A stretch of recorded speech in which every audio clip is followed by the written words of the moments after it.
Hello students, welcome to Geographica. I am Amrit Biswas. Today we are going to learn geomorphic processes and especially terrestrial processes. So obvious, a lot to learn about geography. As always, but before you begin, please subscribe the channel to get latest update.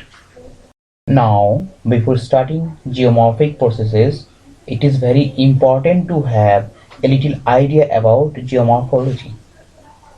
The term geomorphology is derived from three Greek words: "geo" means earth, "morphe" means form, and "logos" means study. So, geomorphology is the scientific study of landform and the processes that shape them. It is a composite science, is a study of landforms including, in recent time especially, investigation into the processes that cause and alter the landforms. Geomorphology is practiced within physical geography, geology, geodesy, engineering geology, archaeology, and geotechnical engineering. The question is, why to study geomorphology? And the answer is to understand geomorphological processes of various environment. Here, the question is, what are the processes work behind the landforms? The answer is terrestrial and extraterrestrial. Terrestrial like erosion by river, wind, glacier, etc. and extraterrestrial processes like fall of meteoroid. Extraterrestrial refers to being beyond the planet Earth. Now, coming to geomorphic processes, according to W.D. Thornberry's principle of geomorphology, the geomorphic processes are all those physical and chemical changes which affect a modification of the Earth's surgical form. According to Jim Gardner Physical Geology, a process by which the Earth's landform are changed or maintained. So, from this definition, it can be said that the landforms on the Earth are created by natural forces. These natural forces that interact physically or chemically with Earth's surface are called geomorphic processes. Now, I am going to discuss terrestrial processes, which is in our syllabus. The geomorphic processes which are active on the Earth's surface are called terrestrial processes. These terrestrial processes play a vital role in shaping the features on the Earth's surface. The terrestrial processes can broadly be divided into two categories. 1. Endogenetic or endogenous processes. 2. Exogenetic or exogenous processes. Endogenetic processes is related to inside of the earth and exogenetic processes related to outside of the earth. The internal or endogenous processes act at the interior of the earth. According to modern scientists, there are radioactive elements in the interior of the earth. These elements generate enormous amount of heat, which is the sources of all the internal forces active in the interior of the earth. These internal forces either slowly or suddenly bring about changes on the earth's surface. The forces coming from within the earth are called endogenetic forces or endogenous forces. Endogenetic forces cause two types of movement in the earth. These are horizontal movement and vertical movement. The endogenic forces and movement are divided into two major categories on the basis of its intensity. These categories are diastrophic and sudden. First of all, I would like to discuss about sudden forces and movements. Sudden movements caused by sudden endogenic forces coming from deep within the earth.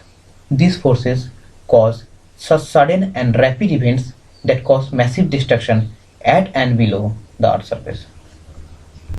Such events like volcanic eruptions and earthquake are called extreme events and become disastrous hazards when they occur in densely populated localities. Geographically, sudden forces are termed as constructive forces. For example, volcanic eruption results in the formation of volcanic cones, earthquake creates fault, fracture, lakes, etc. After silent forces and movement, now we are going to discuss about diastrophic forces and movements. Diastrophic forces include both vertical and horizontal movements, which are caused due to forces deep within the earth. Diastrophic forces operate very slowly, and their effects become discernible after thousands and millions of years.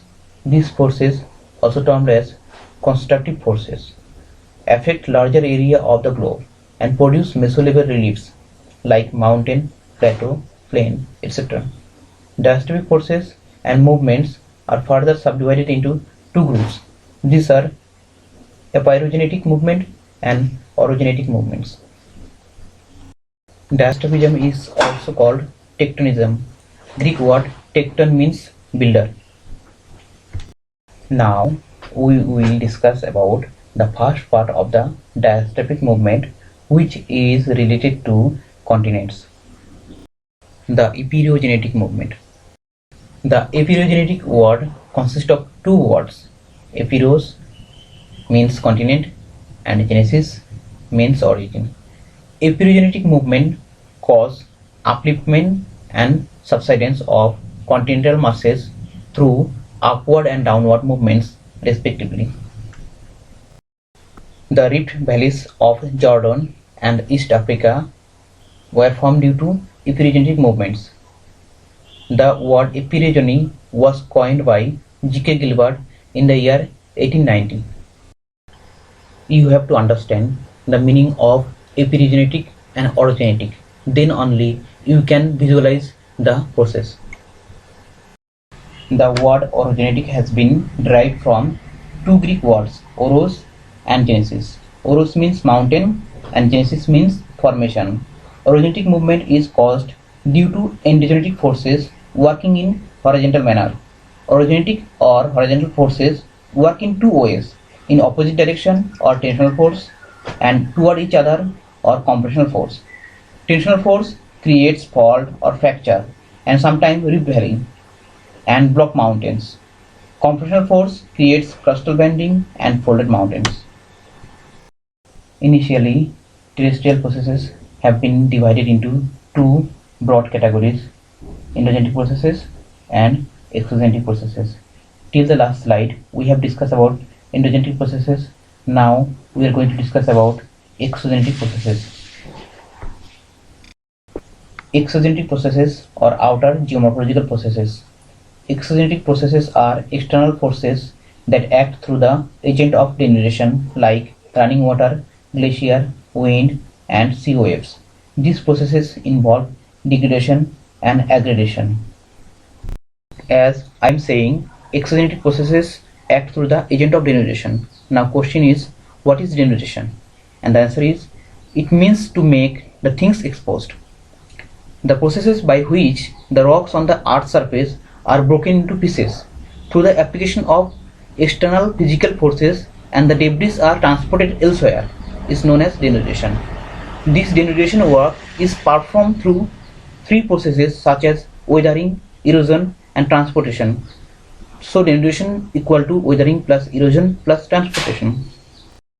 As we learned that exogenetic processes involve degradation and aggradation. Now question is, what is degradation and what is aggradation?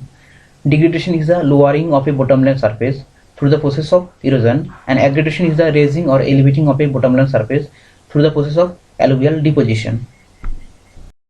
Conceptually, degradation is the opposite of the vertical component of aggradation and is most frequently applied to sediment removal, whereas aggradation is the vertical component of acceleration and is most frequently applied to sediment deposition. This is enough for today. Now I am giving you 3 questions as homework. Question number 1, find basic difference between endogenetic and exogenetic process. Question number 2, what are the agents of denudation? Question number 3, draw a flow diagram or mind map of terrestrial geomorphic processes. Thank you. God bless you. Stay home. Keep safe.